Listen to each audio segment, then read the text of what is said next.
CU BCom অ্যাকাউন্টেন্সিতে এখনকার যে CCF পদ্ধতি তাতে কেমন কোশ্চেন প্যাটার্ন হয় এই প্যাটার্ন ডিসকাশনটা করতে চাইছি।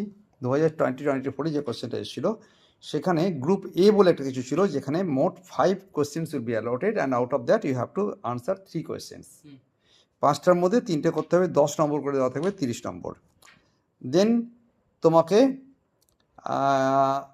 গ্রুপ বিতে থাকবে মোট 4টে কোশ্চেন, তার মধ্যে একটা কোশ্চেন থাকবে ফাইনাল অ্যাকাউন্ট যেটা compulsory you have to answer, আর বাকি যে 3টে কোশ্চেন থাকবে সেখান থেকে যে কোনো 2টো করতে হবে এবং এক একটা কোশ্চেনের মার্কস হচ্ছে 15 নম্বর করে, 15 মার্কস করে। তো এখানে 45, এখানে 30, টোটাল 75 মার্কসের কোশ্চেন আনসার হবে। এখন আমরা দেখতে চাইছি যে এই যে কথাগুলো বললাম সেখানে গ্রুপ এতে কোন কোন চ্যাপ্টার থেকে কোশ্চেন ওই বছরে এসেছিল, রাইট?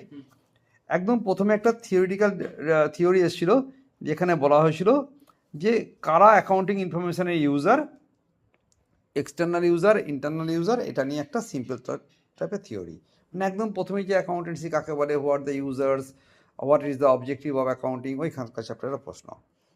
পরে বলছে যে তুমি অ্যাকাউন্টিং কনসেপ্ট অ্যান্ড কনভেনশনের যে অ্যাপ্লিকেশন টাইপ কোশ্চেন আছে, যে ডেপ্রিসিয়েশন যদি আন্ডার স্টেট লাইন করা হচ্ছে তুমি এটা কনসিস্টেন্টলি তুমি সেটা করে থাকো, রোজ রোজ চেঞ্জ করো না, কনসিস্টেন্সি অ্যাপ্রোচ, কোন কোন কনসেপ্ট কোন কোন ট্রানজাকশানের রেকর্ডিংয়ের জন্য কাজে লাগে, অ্যাপ্লিকেশান আছে। থার্ড যে পয়েন্টটা 3 নম্বর পয়েন্টে আছে, তোমাকে বলেছে যে তুমি একটি অ্যাক্রুয়াল বেসিস ক্যাশ বেসিসের উপরে ইনকাম বার করে দাও।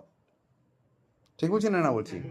অ্যাক্রুয়াল বেসিসের ইনকাম বার করে দাও। তার মানে পরীক্ষার জন্য আমরা যদি প্রিপারেশন করতে যাই তাহলে বলবো একটা অ্যাক্রুয়াল বেসিসের অঙ্ক করে যাও, রাইট? কনসেপ্টকে ইউজ করো, প্রত্যেকবার এই কোশ্চেনটা আসবে, ফাইন। বি নম্বর কোশ্চেনে যেটা আছে, 2 নম্বর কোশ্চেন, এটা হলো 10 নম্বরের একটা কোশ্চেন। 2 নম্বরের কোশ্চেনে কী আছে তাড়াতাড়ি করে বলার চেষ্টা করা যাক। 2 নম্বরের কোশ্চেনে একটা শর্ট নোট থাকবে এবং সেখানে কনসেপ্ট অ্যান্ড কনভেনশনের উপরে শর্ট নোট থাকবে। সেবারে মেবি আমাদের money measurement, matching, doctrines of consistency এসব এসেছিল। এছাড়া এটা বলছে right to important items that are included in inventory as per Indian accounting standard. ঠিক আছে, মানে হচ্ছে market price, NRV, net realisable value আর cost price which is lower, এই দুটো পয়েন্ট দিতে হবে। Principles of valuation of finish goods as inventory, আর তুমি একটি এটা কি এসে রং করে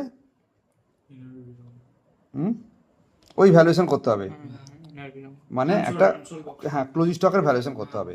তাহলে এইখানে আবার 10 নম্বর হলো আমার 10 মোট 3টে করতে হবে, তার মধ্যে 2টো আছে এরকম ধরনের ছোটো ছোটো পার্ট, রাইট? তারপরে এলো নেক্সট কোয়েশ্চেন। নেক্সট কোয়েশ্চেনে এই বছরের জন্য একটা ব্যাড ডেটের অঙ্ক এসছে,